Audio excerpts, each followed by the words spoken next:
There's lots of words and phrases that I really dislike in tennis coaching, and one of the top ones is stay sideways on your one-handed backhand. If you're not familiar, typically the instruction goes something like this. You want to unwind, make contact, and then spread your arms apart and stay sideways. I've never heard a great explanation about why exactly that is, although coaches typically say for control, so that you can direct the ball accurately. And I think the gist of the idea is we don't want to be super crazy and flail back and forth and lose control of what our arms are doing. Well, does this even happen in real life? I don't think so. And I understand what coaches are getting at, but it's very different in real life. Let's go ahead and take a deep dive real quick. So here's Federer getting ready for a one-handed backhand. And I want you to notice where his chest is facing during preparation. Look at how coiled his upper body is, and even his lower body. Look at the direction of his hips pointed towards the back corner of the court. Same thing with his chest. And so that's the power source. That's the primary power source. That's really the engine of this shot, is the coiling of his upper body past his lower body, which has also rotated, and that unwinding of his kinetic chain is going to be the primary energy or power source. So when he does unwind, watch the logo on his chest, how it turns and unwinds in a big sweeping motion. As he meets the ball, is he sideways? No, not really. He's close to it, so I can see what people are getting at here, but you can see really obviously here the sideline, and his shoulders have unwound past that point already. But then watch how his shoulders kind of stay there for a couple frames as his arm releases and goes through. This is what coaches are describing as staying sideways. Here's the deal. That description and that recommendation only makes sense if you have all of that big coiled rotation of the upper body to begin with in the first place. And if staying sideways, if that is a good general recommendation, then there would have to be a huge, vast problem with tennis players over-rotating, right? But not only do I not see that, but I personally, in my experience over the last 20 years, I see the opposite. Here's a recent student of mine, just as an illustration. Typically, what I see on one-handed backhand is lack of coil to begin with. And so look at the setup here from this player compared to Roger. There's no rotation past a sideways position in the first place. So his chest and his hips, instead of facing towards the back corner, are facing straight towards the camera. So if this player from this setup position stays sideways, well, he's sideways to begin with. Sideways is the starting position.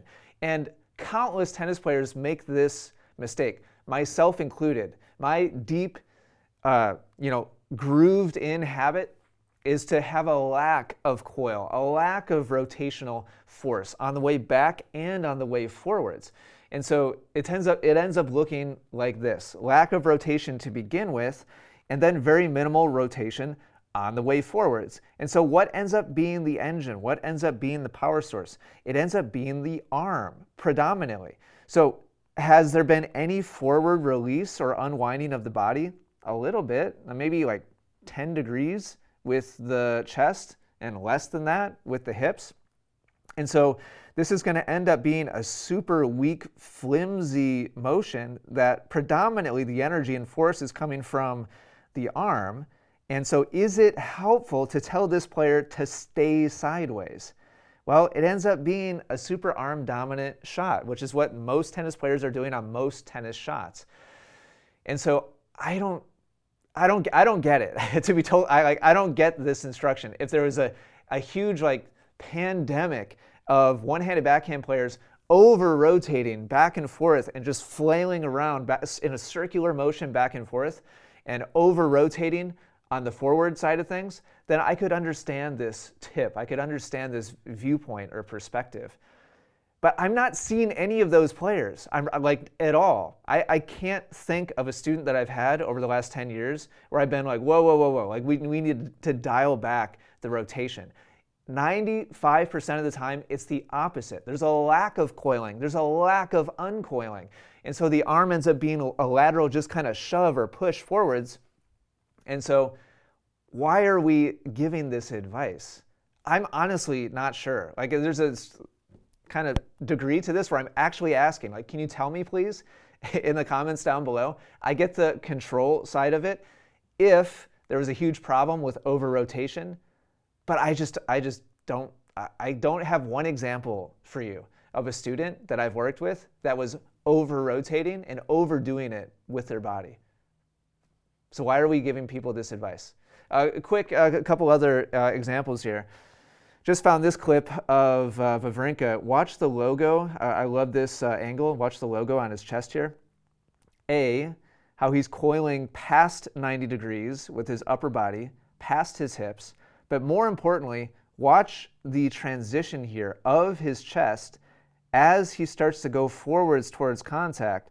Look at how big of a rotation there is. And then there's a pause here, right? There's a little bit of a freeze while his arm releases and goes out. But is he in a sideways position?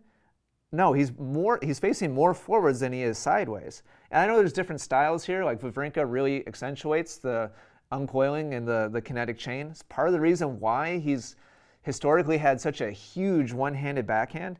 So there's different stylistic, elements here. But the idea of staying sideways, I just can't get on board with, especially with the huge problem with a lack of kinetic chain among normal everyday tennis players like myself. The last thing I need to be told to do is to stay sideways when I'm inactive with my kinetic chain, which is why I tore my rotator cuff 2 years ago. From having to produce racket head speed from somewhere, it wasn't coming from where it should have been, and so my arm was overactive.